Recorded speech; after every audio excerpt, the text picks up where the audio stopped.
All right, so what we're going to do today is fill out the coordinate points. So this is a unit circle, which means that the distance from the center of the circle to the edge is a distance of 1 because it's 1 unit. And so here we have 1, 0. Now, as we go around at the 90 degree or pi over 2, we have 0, 1 because we go up 1.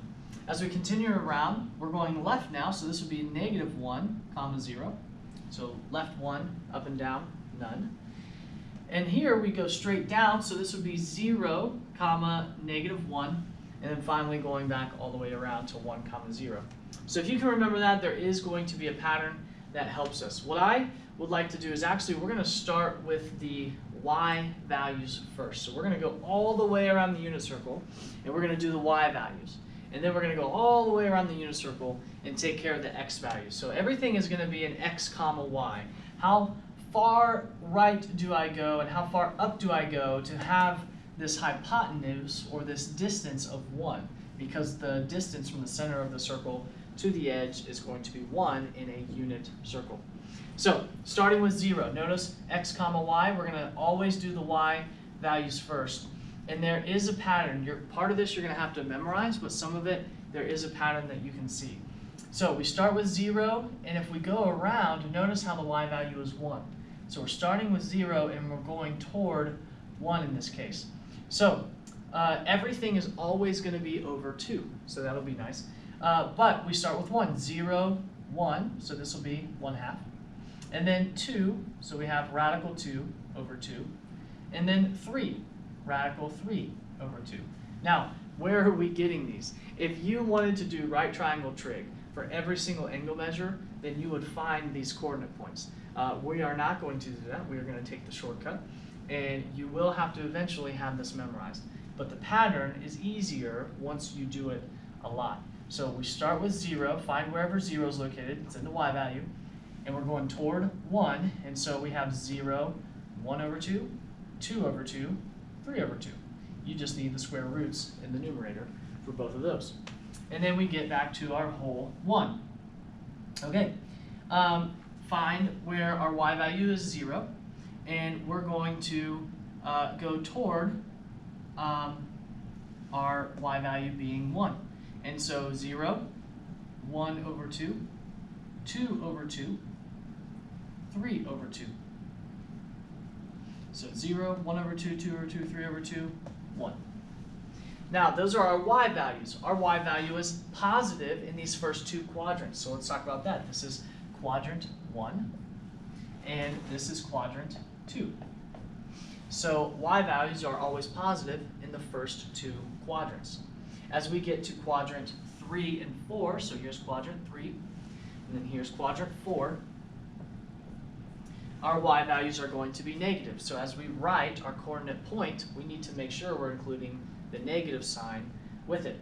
So still dealing with the y values, let's find where y is 0, and we're working toward where y is 1 or -1 in this case. So remembering, I need a negative number. So 0, this is 1 over 2, so -1 over 2, -2 over 2, square root in the top, -3 over 2, and then our whole number, -1. Same thing, find where the y value is 0, and we're going to work from 0 around to -1, still keeping them negative. So 0, 1 over 2, so -1 over 2, 2 over 2, so -2 over 2, 3 over 2, so -3 over 2, and then our -1. So there's all of our y values. Now, the good news is the x values are no different. They're the same. We're just going to start with the same process.